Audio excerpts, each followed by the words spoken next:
it would be an interesting exercise to observe what some religious leaders have to say about America. But we have always understood hegemony in the sense that we as a nation whom God has singularly blessed and who has become so prosperous and so productive and has so much, we can be used by God to help other nations. And so the argument that I was making in that clip was simply trying to debunk that myth. I don't believe that America has been so blessed, temporally blessed and temporally prosperous and powerful, a superpower on the world stage, not so much anymore, but for a long time, for a while, and all these things, and the growing GDP. This is still a culture that reflects the fact that it was built on a biblical worldview. Wow.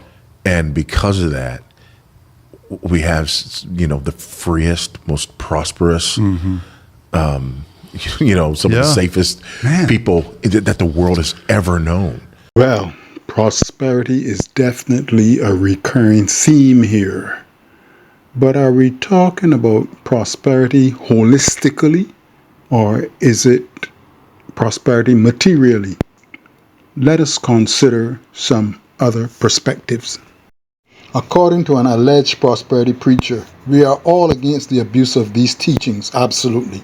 The wrong teachings of prosperity that produces materialism, greed, avarice, we are all against that. But those that are against prosperity as a whole is negating the scriptures, because the reason I say that there's some hypocrisy here is because many of them are prospering. They have more than one car, they live in expensive homes, they send their children to the best schools, and they want their children to succeed. He denounces the prosperity that produces materialism, greed, and avarice, yet he describes only material prosperity. As for greed, well, let's hear another source. I don't feel good about turning down money.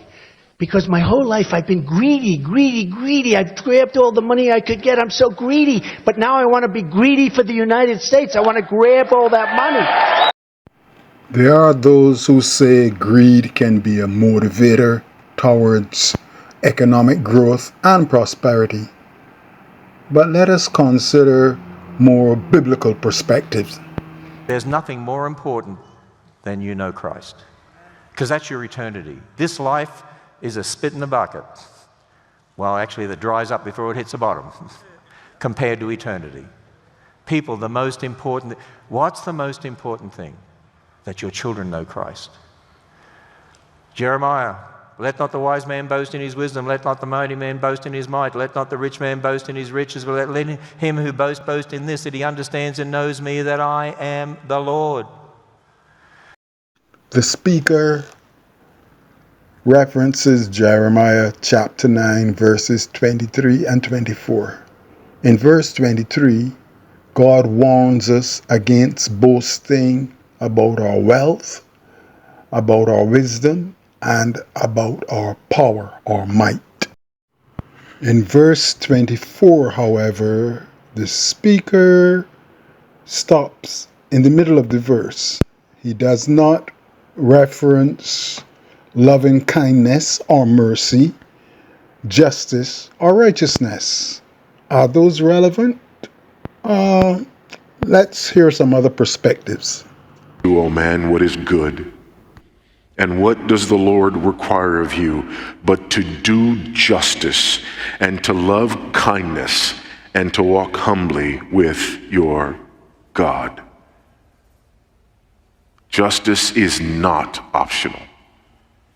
God demands justice from his people. Disgraceful, horrible injustice. And when you see injustice, you have to stand up and fight for justice. Because justice matters.